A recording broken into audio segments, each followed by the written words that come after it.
기도에 힘쓰더라. 아멘. 네, 보통 이렇게 설교를 준비하면 다가오는 날을 얼마 남겨두지 않고 준비하는 게 아니라 딱 해야 된다고 알게 된 순간부터 준비를 하거든요. 그럼 이제 그 주간에 주신 말씀, 흐름 이런 걸 좀 이렇게 생각하면서 이제 어떤 말씀을 전해야 될까 기도를 하기 시작합니다.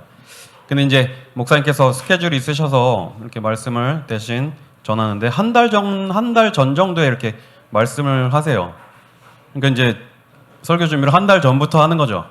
그러다 보니까 이게 한 달 내내 머릿속에서 계속 이게 이렇게 묵상이 되고 또 이제 살도 붙이고 수정하고 이러다 보니까 본의 아니게 좀 길어지는 것 같아서 네, 매주 하면 사실 텀이 일주일밖에 안 되니까 뭐 이제 미천도 다 떨어지는데 혹시 오늘 또 좀 길어지더라도 약간 좀 양해를 부탁드립니다.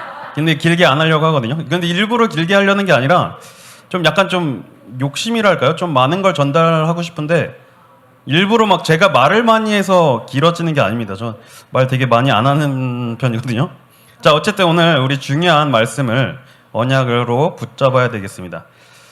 자, 우리가 말씀을 많이 듣고 훈련을 많이 받았습니다.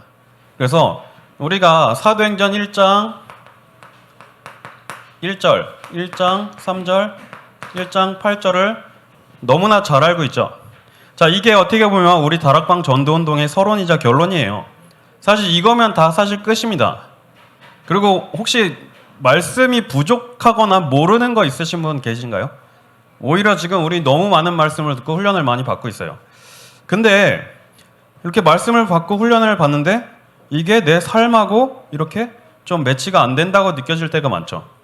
자, 먼저 우리가 왜 이러한 일이 발생하는지, 내 안에 있는 오래된 각인이 무엇인지 이것을 말씀으로 먼저 보고 이것을 빨리 바꿔야 됩니다. 자, 그래서 우리 몇 주 전부터 계속해서 베드로, 제자들, 초대교회 이 사람들이 어떻게 현장을 정복해 나갔는지 이것을 말씀을 통해서 봤죠. 자, 분명히 우리가 복음을 듣고 훈련을 받고 분명히 말씀을 듣는데 안 되는 부분이 있어요. 왜냐? 우리가 복음을 듣기 전부터, 복음을 깨닫기 전부터 우리 안에 오래된 각인된 것들이 있어요. 창세기 3장 15절에 약속하셨죠. 여자의 후손을 보내주겠다. 그게 이제 원시 복음이고 성경은 그 흐름을 계속 이어가죠. 자, 그래서 그 약속의 성취로 오신 분이 바로 예수 그리스도잖아요. 그래서 예수님이 이 땅에 사람의 몸을 입고 오셨어요. 왜냐? 우리가 하나님을 만날 수 없기 때문에 하나님이 우리 눈에 보이는 사람의 몸을 입고 이 땅에 오신 거예요.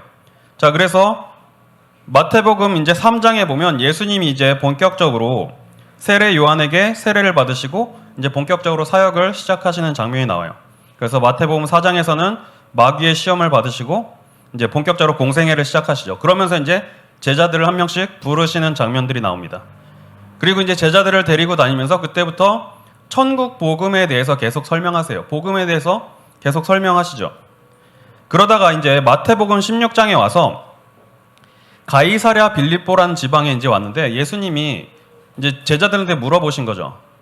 야, 내가 이만큼 말씀을 전하고 다녔는데 사역을 했는데 사람들이 지금 나를 뭐라고 평가하냐?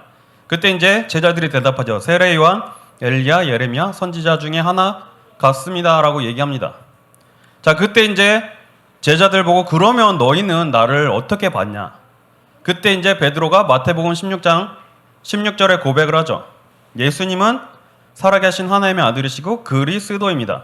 자, 이 장면이 어떻게 보면 창세기 3장 15절에 약속이 성취되는 순간이에요. 예수님이 그리스도라고 고백되는 이 장면이 이 언약이 성취되는 장면입니다. 자, 그래서 예수님이 사실 기대는 안 하셨나 봐요. 이런 대답이 나올지는 기대를 안 하셨는지 베드로에게 여러 가지 이제 이름도 이제 시몬이라 하지 말고 베드로라고 너의 고백 위에 내가 교회를 세우겠고 천국 열쇠를 주고 막 이런 복을 주십니다. 그러고 이제 뭐라고 말씀하시냐? 20절에 제자들을 경계하사 내가 그리스도인 것을 사람들한테 이렇게 말하지 말라고 하세요.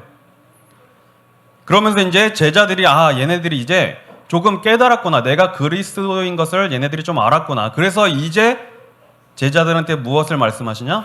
나는 그리스도니까 이제 잡혀가서 성경에 예언된 대로 고난받고 죽고 부활할 거야. 그러니까 너희들은 절대로 놀라지 마.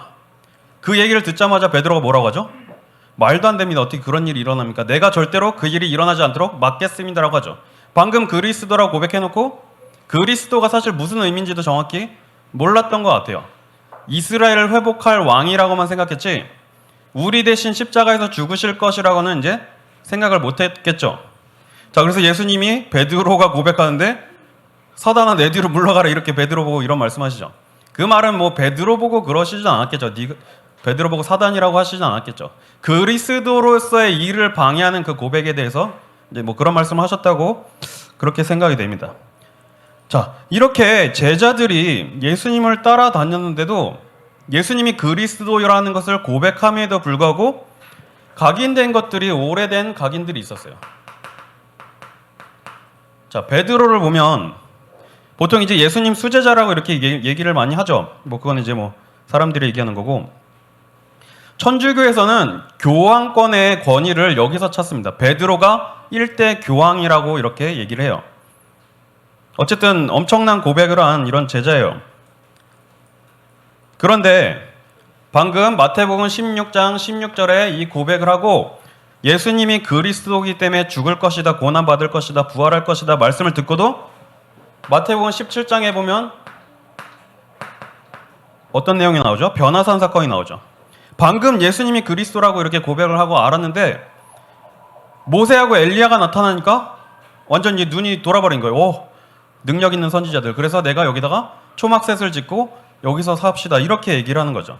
자, 오직 그리스도라는 비밀을 모르고 있는 거예요. 왜냐?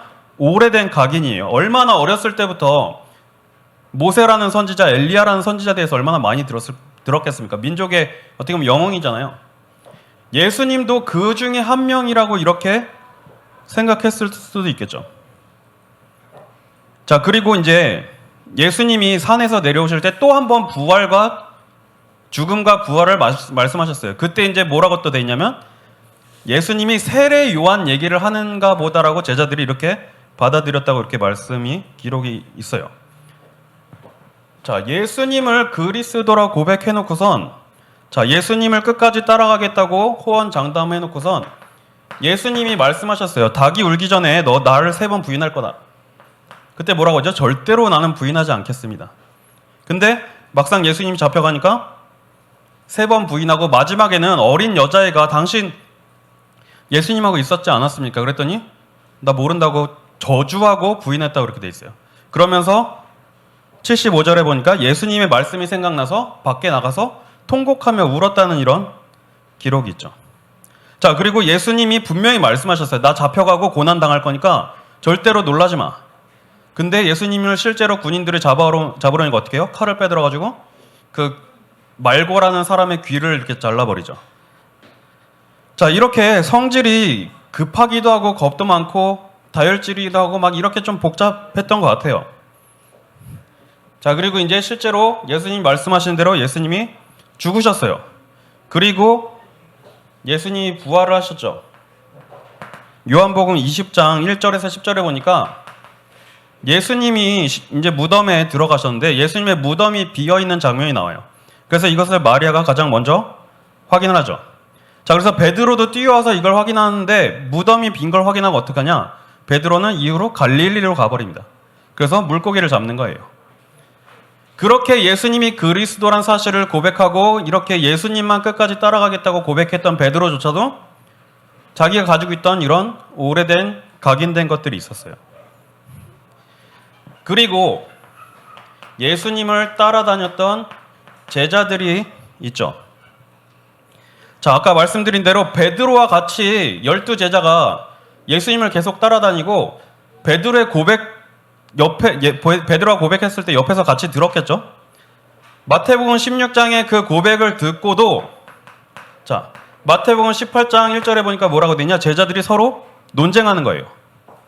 여기는 이제 그렇게는 안 나오는데 마가복음 9장 34절에 보면 서로 누가 크냐 쟁론했다고 돼 있어요.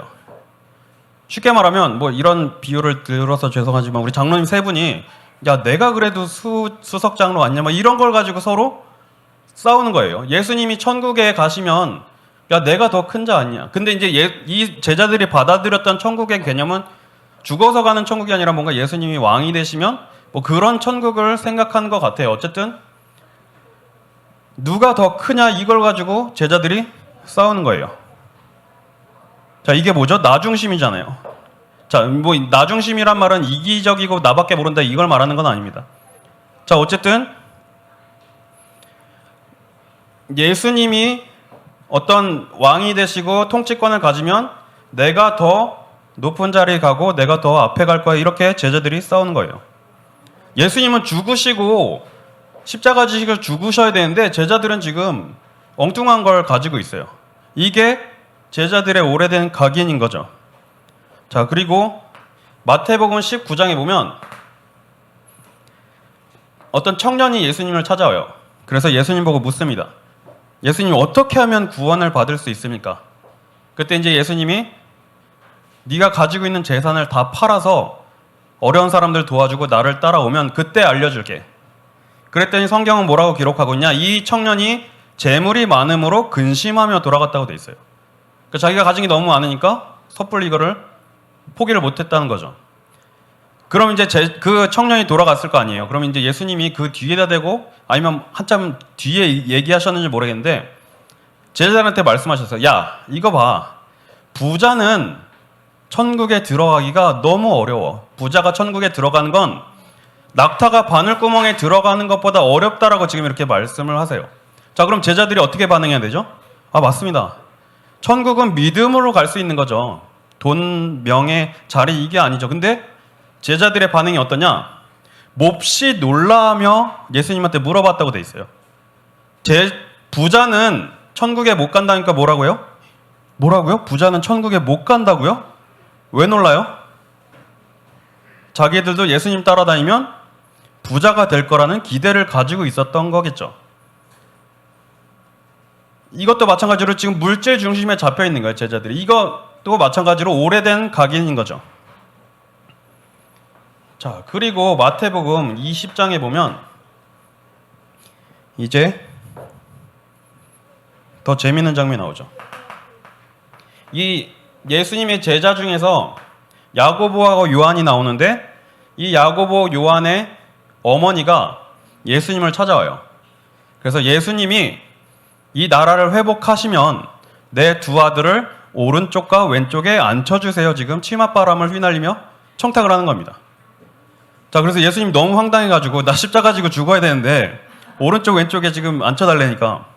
그래서 예수님이 야, 너희가 지금 내가 마시려는 잔이 무슨 잔인 줄 알고 얘기를 하냐? 너희가 이 잔을 능히 마실 수 있겠느냐 물어보니까 이 눈치 없는 아들들이 당당하게 마실 수 있습니다. 마실 수 있습니다. 그래요. 이건 여담이지만 이 두 사람이 나중에 제일 먼저 순교를 합니다. 제자들 중에. 자, 이건 자, 지금 제자들이 어떻죠? 예수님이 그리스도라는 고백을 듣고도 그렇게 따라다니고도 나중심, 물질중심, 성공중심 여기에 잡혀 있는 거예요. 자, 우리는 제자들보다는 조금 낫다라고 생각할 수 있을까요? 제가 생각할 때는 여러분들의 믿음이 제자들의 믿음보다는 좀 더 좋다고 생각해요. 왜냐? 이분들은 예수님을 직접 봤잖아요. 근데 우리 성도님들은 말씀만 보고 믿는 거잖아요. 그렇다고 이 사람들이 불신앙 덩어리라고 무시하면 안 되겠지만, 자, 그러면, 자, 이 사람들이 이러한 오래된 각인을 가지고 있었어요. 자, 한 가지 얘기를 안 했는데, 이 장면을 보고 제자들이 심히 분이 여겼다고 이렇게 되어 있거든요. 자, 우리도 마찬가지로 내가 지금 복음을 듣기 전에, 내가 복음을 깨닫기 전에 내 안에 오래된 각인된 것들이 있어요. 그런데 이게 내 맘대로 쉽게 바뀌지가 않죠. 자, 창세기 3장, 6장, 11장의 이 메시지 제자들도 똑같이 창세기 3장, 6장, 11장의 이 흐름대로 각인이 되어 있고 우리 안에도 이런 오래된 것들이 있어요. 그리고 사도행전 13장, 16장, 19장의 이 내용같이 무속과 우상과 점술 이러한 문화에 똑같이 잡혀 있어요. 자, 우리가 기도하는데 보통 기도 응답 받았다라고 하잖아요. 근데 이 기도 응답 받았다라는 게 응답이란 단어를 쓸 수가 없겠더라고요. 왜냐? 내가 원하는 게 이루어졌다고 할 때 보통 응답 받잖아요. 응답 받았다고 하잖아요. 뭐 어떤 랩런트 보고 야, 오 노트북 좋은 거 생겼네 그랬더니 아, 저 기도했는데 응답 받았어요. 이렇게 얘기를 해요, 실제로. 그 말은 내가 노트북이 필요해서 기도했는데 노트북을 받았다, 이게 응답이라고 생각하니까 기도 응답이라고 얘기하잖아요. 근데 이게 응답이라고 하기는 불신자들이 기도하는 거랑 비슷해요. 소원 성취예요. 어떻게 보면 이거는. 자, 그렇다고 뭐 그런 기도를 하지 말라는 건 아니지만, 자, 응답이란 단어는 잘 뜯어보면 내가 무엇을 받는다는 단어가 아니잖아요. 자, 응자가 뭐죠? 뭐 이렇게 응하다 할 때 응자에다가 답은 답하다잖아요. 어떤 답을 주다. 그러면 내가 기도하면 그 기도에 하나님이 응하시고 답을 주신다예요. 답하신다예요. 내 기도를 듣고 그 기도에 답하신다예요. 근데 이제 그 응답 속에 뭐 필요한 것도 주실 수 있고 여러 가지 주실 수도 있겠죠. 우리 안에 이러한 각인된 것들이 아주 가득합니다. 자, 제자들 베드로조차도 그랬는데 우리야 뭐. 그런데 이러한 제자들이 각인이 바뀌는 전환점을 경험하게 됩니다. 자, 아까 말씀드린 대로 사도행전 1장 1절, 3절, 8절 이 메시지를 받고 이제 예수님이 승천하십니다. 그러면서 뭐라고 약속하시죠? 내가 너희들과 함께 할 수 없으니까 성령을 보내줄게. 그런데 성령이 언제 임할지는 나는 몰라. 아버지만 아셔. 그래서 너희가 이것을 듣고 기다려라고 말씀하시죠. 자, 사도행전 1장 4절에 보니까 사도와 함께 모이사 그들에게 분부하여 이르시되 예루살렘을 떠나지 말고 내게서 들은 바 아버지께서 약속하신 것을 기다리라. 지금 우리가 해야 될 게 뭐죠? 하나님이 주신 약속을 붙잡고 기다리는 겁니다. 자, 아무것도 안 하고 그냥 기다리는 게 아니라 하나님이 주시기로 약속한 이 약속을 붙잡고 기다리는 거예요. 이걸 보고 우리가 뭐라고 하죠? 언약이라고 하는 겁니다. 하나님의 말씀을 나에게 약속으로 붙잡혀지는 걸 언약이라고 하는 거예요. 그럼 언약 붙잡고 기도 속으로 들어가는 게 바로 집중이라고 하는 거죠. 그래서 이 약속을 붙잡은 제자들이, 예수님의 승천을 목격한 제자들이 이제 말씀하신 대로 예루살렘을 떠나지 말고 약속하신 성령이 임할 때까지 기다려라, 이 말씀을 붙잡고 제자들이 마가의 다락방에 모인 거예요. 자, 근데 감람산에서 예수님의 승천을 봤던 사람들이 한 500명 정도 되는데 여기 남은 사람은 한 120명 정도 됐다고 이렇게 돼 있죠. 이 거리가 한 400m 정도밖에 안 된대요. 뭐 예수님 부활한 예수님 만나고도 오히려 의심하는 제자들도 있었으니까. 자, 어쨌든 남은 자들이 여기 모여서 무엇을 했냐? 예수님이 약속하신 약속을 붙잡고 오로지 기도에 힘쓴 거예요. 자, 우리가 복음을 듣고 우리가 많은 훈련을 받았는데 이 오로지 기도에 집중하는 이 시간표가 필요한 겁니다. 자, 그러면 이거 언제까지 이 오로지 기도에 집중하냐? 성령 충만, 약속하신 성령 충만이 임할 때까지 기도하는 거예요. 자, 그래서 우리가 이것을 위해서 하는 걸 보고 집중이라고 하는 거죠. 목사님께서 지금 이제 전도 훈련을 좀 시작하겠다고 말씀하셨는데 이런 훈련 시간표를 통해서 우리가 집중의 시간표로 만들면 좋겠죠. 그럼 성령 충만이 뭐죠? 성령 충만이 임할 때까지 이 언약을 붙잡고 기도하는데 성령 충만이 도대체 뭐죠? 막 우리 어릴 때 만화 봤던 것처럼 막 머리가 노랗게 변하고 막 삐죽삐죽 쓰고 막 힘이 생기고 이런 걸 보고 성령 충만이라고 안 하죠. 오히려 나는 이제 복음 때문에 죽어도 괜찮다라고 결론이 내려지는 믿음이 생기는 이 성령 충만이에요. 오직 그리스도는 완전하고 충분하고 모든 것이구나. 그리스도 외에 더 이상 나 필요 없다라고 결론이 내려지는 상태를 보고 성령 충만이라고 하는 거예요. 그래서 이 약속 붙잡고 기도했는데 어떻게 돼요? 약속하신 대로 오순절 날이 이미 이름에 이 마가다락방에 성령 충만이 임하게 되는 거예요. 이 성령 충만을 체험한 제자들이 모여서 이제 본격적으로 하나가 돼서 교회의 시작이 된 겁니다. 자, 아까 제자들 우리 봤죠? 서로 네가 크냐 내가 크냐 싸웠어요. 내가 좋은 자리 차지하려고 하고 나 부자 되고 싶고 예수님 따라다니면 국무총리하고 국방부 장관하고 이런 거 하고 싶어서 따라다녔던 이 제자들이 이제 하나가 되는 거예요. 복음 때문에. 성령 충만을 체험하니까 하나가 되는 겁니다. 자, 우리 강단을 통해서 들었죠. 정치적 견해가 다른 제자들도 있어요. 하나 될 수 없는 조건을 가진 사람들이 모여서 지금 복음 때문에 하나가 되고 교회의 축복을 누리게 되는 거예요. 이게 바로 하나됨의 축복이에요. 하나님이 우리를 복음 때문에 하나 되게 하시고 교회라는 축복을 누리게 하시는 겁니다. 그래서 47절에 뭐라고 되어 있냐? 하나님을 찬미하며 또 온 백성에게 칭송을 받으니 주께서 구원받는 사람을 날마다 더하게 하시니라.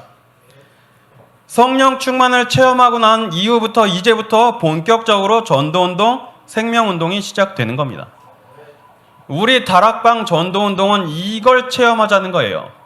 마가다락방에서 역사했던 이 성령이 이때만 역사하고 지금 역사 안 하는 게 아니라 지금도 동일하게 역사하기 때문에 우리가 이것을 체험하고 하나님이 여시는 전도의 문을 찾아서 현장을 살리게 되는 것이 바로 우리가 붙잡은 언약이에요. 이 성령 충만을 체험한 제자들이 이제 현장에 나가게 되죠. 근데 현장에 나갔다기보다 하나님이 문을 여셔서 나가게 되는 겁니다. 그리고 계속 이전에는 돌아다니지 않고 이런 거 아니었겠죠. 똑같은 장소를 가고 똑같은 일을 하는데 다른 게 변한 게 환경이 변하고 다른 게 변한 게 아니라 제자들의 눈과 생각이 달라진 거예요. 사도행전 2장에 성령 충만을 체험하고 사도행전 3장에 이제 어떤 일이 벌어지죠? 안진뱅이가 일어나는 이런 사건이 벌어집니다. 자, 안진뱅이 계속 있었던 사람이에요. 베드로가 그날 처음 본 게 아닙니다. 평상시에 지나다니면서 도와주고 여러 가지 많이 했을 거예요. 그런데 성령 충만을 체험하니까 눈이 달라지고 생각이 달라진 거예요.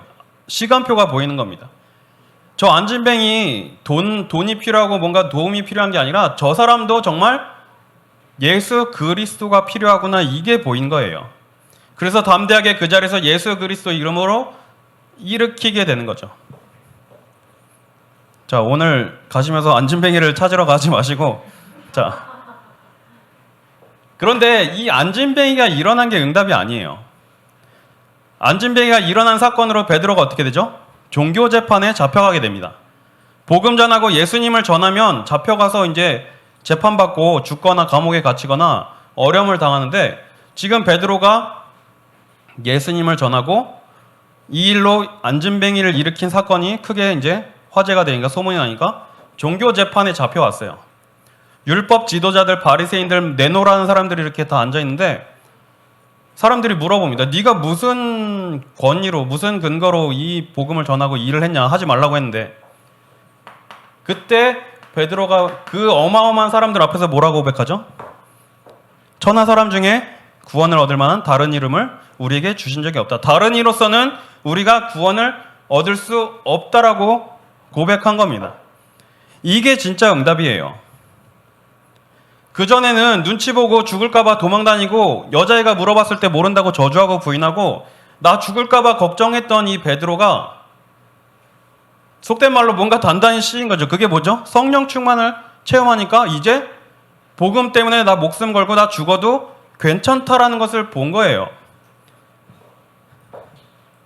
근데 이제 앉은 사람들이 뭐라고 하죠? 야, 저 베드로가 저렇게 똑똑한 사람이 아닌데 갑자기 왜 저래? 그러면서 증거가 있으니까 베드로를 얻지 못하고 풀어주게 되죠. 이후부터 제자들이 나가는데 제자들이 계속해서 다녔던 현장이겠죠. 그런데 이 제자들이 나가는 현장이 이후부터 정복의 현장이 되는 거예요. 제자들에게 정복되는 겁니다. 왜냐? 성령 충만의 힘을 하나님이 주셨고 이 힘을 체험했기 때문이에요.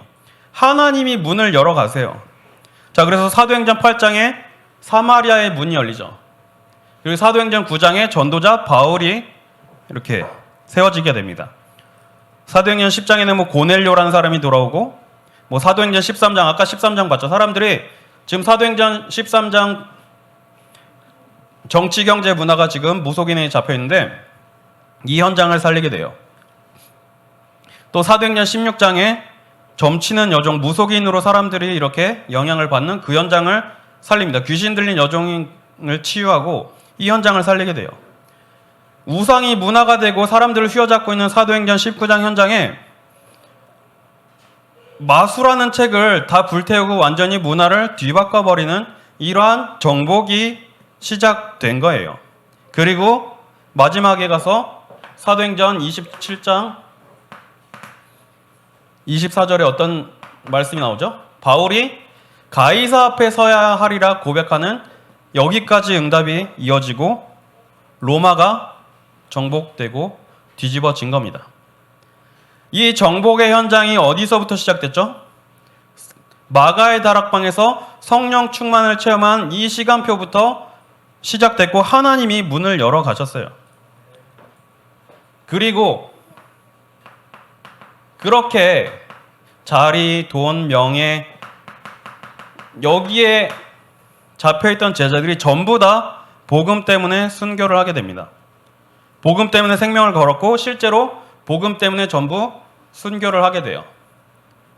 어떻게 하면 성공할까? 어떻게 하면 돈 벌까? 어떻게 하면 나 잘 될까? 궁리만 하던 제자들이 복음 때문에 생명을 건 제자들로 이렇게 바뀌게 되는 거예요. 자, 그러면 우리가 찾고 확인해야 될 응답이 뭐죠? 하나님이 주신 약속을 붙잡고 오로지 기도에 집중하는 이 시간표가 우리에게 필요한 거예요.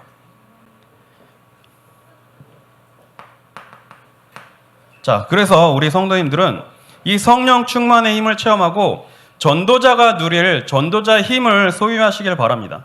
자, 그런데 이 힘이라는 게 뭐 물리적인 힘도 있겠고 뭐 내가 운용할 수 있는 돈도 어떤 힘이 될 거고 내가 앉아 있는 자리도 힘이 될 거고 여러 가지 힘이 다양하게 있죠. 그런데 전도자에게는 이 통찰력이 필요해요. 자, 이게 조금 복잡한 뜻을 가지고 있는 단어인데 뭐 한 가지만 얘기하는 게 아니죠. 쉽게 말하면 이제 영적인 힘을 갖고 지혜를 갖는 걸 말해요. 이 통찰력이라는 걸 사전에 보면 예리한 관찰력으로 사물을 꿰뚫어 봄이라고 되어 있거든요. 자, 목사님 계속 말씀하시잖아요. 문제를 문제가 아니게 봐라라고 말씀하시잖아요. 이게 내가 억지로 문제 아니라고 문제 아니게 봐서 아닌 게 아니라 영적인 힘이 있으면 문제를 바르게 볼 수 있는 거예요. 문제를 꿰뚫어 볼 수 있는 지혜가 생기는 겁니다. 지금 세상에 너무 많은 정보가 돌아다녀요. 지금 사람들이 TV를 안 봅니다. 다 유튜브 보고 이런 개인 방송을 보죠. 그래서 지금 시대가 완전히 바뀌어서 연예인들보다 100만 구독자 가진 유튜버가 지금 힘이 더 있어요. 연예인들 광고 모델 쓰는 것보다 유튜버가 한번 자기 방송에서 이 집 맛집이다 소문 나면 그 가게 터져요. 난리 납니다. 하루에 막 16팀만 예약받을 정도로 그렇게 난리가 나거든요. 시대가 이렇게 바뀌었는데 대신 이러한 시대인데 잘못된 정보도 많이 돌아다니겠죠. 자, 그래서 돈도 다 여기에 따라다녀요. 유튜브랑 인스타에 모든 돈이 다 이렇게 같이 따라와요. 그래서 인스타 같은 경우도 저도 이제 세상이라는 걸 좀 그래도 알아야 되니까 시작하고 좀 이렇게 해봤는데 팔로워 한 뭐 몇백 명 이상 되면 바로 협찬 들어옵니다. 돈 받고 광고해주고 다 연결이 돼 있어요. 자, 이러한 세상 속에서 전도자의 통찰력이 있어야 돼요. 이건 뭐죠? 분별할 수 있는 힘입니다. 지혜가 있어야 돼요. 양쪽을 다 볼 수 있어야 돼요. 내가 하는 생각이 무조건 맞다가 아니라 저는 항상 그렇게 생각하거든요. 일부러 억지로라도 그렇게 생각해요. 내가 알고 있는 게 무조건 틀릴 수도 있다. 그걸 무조건 전제 조건으로 깔고 시작합니다. 무조건 내가 아는 게 옳다라고 생각을 안 해요. 그거를 깨려고 이렇게 생각을 해요. 그래서 어떤 정보를 듣거나 어떤 무엇을 들으면 항상 이걸 검증해요. 이게 정말 맞는 거지. 이런 얘기 많이 예화로 들잖아요. 끓는 물에 개구리 집어넣는 얘기 많이 하죠. 뭐 개구리를 끓는 물에 샥 넣으면 바로 그냥 팍 튀어나가는데 찬물에 넣어놓고 서서히 이제 가열하면 온도가 뜨거운지 모르고 이제 이러고 있다가 이제 뭐 삶아진다 뭐 이런 얘기 하잖아요. 온도 감각을 상실한 개구리가 아닌 이상 다 튀어나온대요. 뜨거워지면. 그럼 왜 그런 얘기가 돌죠? 뭔가 야금야금 뭔가 하나씩 이렇게 해이해지고 이런 사람들을 뭔가 경각심을 주기 위해서 이런 이야기를 만들어낸 거잖아요. 뭐 그렇다고 뭐 굳이 안 할 필요는 없는데 이걸 보고 얼반 리전드라고 하거든요. 도시괴담 뭐 이런 건데 이러한 엉터리 얘기들이 생각보다 많아요. 그리고 이제 막 카카오톡이나 이런 거로 막 엄청난 정보들이 돌아다니죠. 저랑 동기 목사님이 어떤 영상을 가지고 있었는데 본인도 받았겠죠. 성경 구절이 쭉 나오면서 이렇게 영상이 나오는데 너무 은혜가 되는 거예요. 막 성경 구절을 가지고 뭐 다른 사람을 먼저 용서해라 막 이런 쭈루룩 나와서 너무 이제 이게 좋아가지고 이분이 5만 사람들한테 다 보낸 거예요. 뭐 목사님들, 뭐 전도사님들, 권사님들 싹 보냈는데 나중에 그 영상을 본 사람들이 난리가 났어요. 그래서 영상을 보니까 너무 좋고 은혜되는데 마지막에 신천지 교주님이 씩 웃으면서 나와요. 그러니까 신천지에서 만든 영상이었던 거예요. 그래서 이분이 전국적으로 스타가 돼가지고 막 여기저기 전화 오고 막 사고 죄송합니다. 이것 때문에 엄청 고생을 했다고 이렇게 얘기를 하더라고요. 자, 어떤 뭐 정보가 돌면 무조건 일단은 검색해 보시고 아니면 교역자들한테 먼저 물어보세요. 확인을 해드리고 이게 진짜 맞는지 검증을 해드릴게요. 자, 지금 여기저기서 돌아다니는 정보에 휩쓸리지 마세요. 하나님 말씀 외에는 진리가 없어요. 오늘 진리라고 얘기하는 것조차 며칠 뒤에 바뀔 수가 있어요.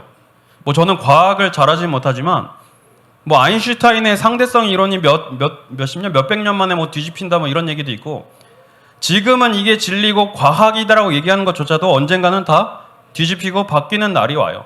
하나님 말씀만이 진리기 때문에 다른 것에 휘둘리지 마시길 바랍니다.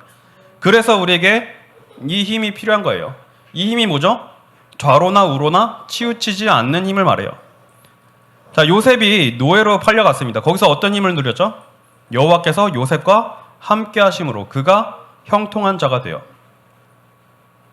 노예로 갔지만 그 속에서 문제를 바르게 봤던 거예요. 자, 그리고 여호수아에게 하나님이 뭐라고 말씀하시죠? 네가 좌로나 우로나 치우치지 말라. 그리고 율법을 묵상하고 그 가운데 기록한 대로 다 지켜 행하라. 그리하면 네가 네 길이 평탄하게 될 것이라 네가 형통하리라 이렇게 말씀하고 있어요. 말씀을 묵상하라고 이렇게 지금 말씀하고 있는 거예요. 다윗도 고백하죠. 복 있는 사람은 여호와의 말씀을 율법을 주야로 묵상한 자로다. 우리에게 이 힘이 어떻게 생기냐? 하나님의 말씀을 묵상할 때 하나님이 주신 지혜가 임하는 겁니다. 다니엘도 이런 축복을 누렸죠. 하나님이 이 내 소년에게 학문을 주시고 모든 서적을 깨닫게 하시고 지혜를 주셨으니 다니엘은 또 모든 환상과 꿈을 깨달아 알더라. 왕이 바뀌고 제국이 계속 바뀌는데 다니엘은 총리의 자리에 계속 있었어요. 우리 성도님들이 영적인 힘을 가지시고 좌우를 분별할 수 있는 이 힘을 누리셔야 돼요. 자, 그리고 이 힘을 가지고 누려야 될 힘이 뭐냐? 분별력이에요. 옳은 것을 선택할 수 있는 힘이죠. 자, 인생은 선택의 연속이죠. 계속해서 선택이에요. 오늘 우리 성도님들이 집에서 TV를 보냐, 교회 와서 예배를 드냐, 이것도 일단 선택이잖아요. 하나부터 열까지 계속해서 선택의 연속이에요. 이 선택의 순간에 과연 하나님의 뜻대로 하나님이 원하시는 걸 선택할 것인지 아니면 내가 원하는 걸 선택할 것인지 지극히 선한 것을 분별할 수 있는 분별력이 우리에게 필요한 거예요. 엘리사가 다른 사람들이 원하는 베델, 길갈, 여리고를 택한 게 아니라 엘리야를 끝까지 따라가면서 갑절의 영감을 구했잖아요. 로마서 12장 2절에 보니까 너희는 이 세대를 본받지 말고 오직 마음을 새롭게 함으로 변화를 받아 하나님의 선하시고 기뻐하시고 온전하신 뜻이 무엇인지 분별하도록 하라. 디모데후서 3장에 보면 악한 사람들은 더욱 악해져서 마지막 때가 되면 악한 사람들과 속이는 자들은 더욱 악하여져서 속이기도 하고 속기도 하나니. 세상 사람들이 지금 남을 속이고 돈 벌고 잘 되는 것 같은데 본인도 속고 있고 다 서로 다 속고 있는 거예요. 왜냐?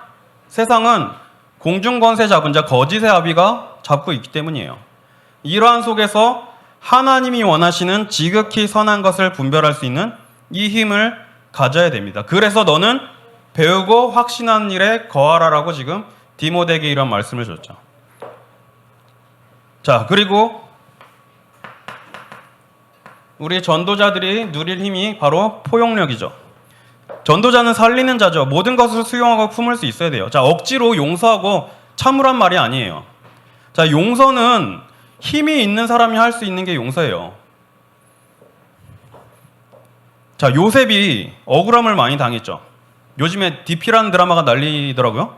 그래서 저도 이제 봤는데 전 뭐 병역 특례를 와서 자격증 따서 회사를 다녔기 때문에 군 생활을 뭐 군필이긴 한데 군 생활을 하지는 않았거든요. 근데 어쨌든 그래도 재밌더라고요.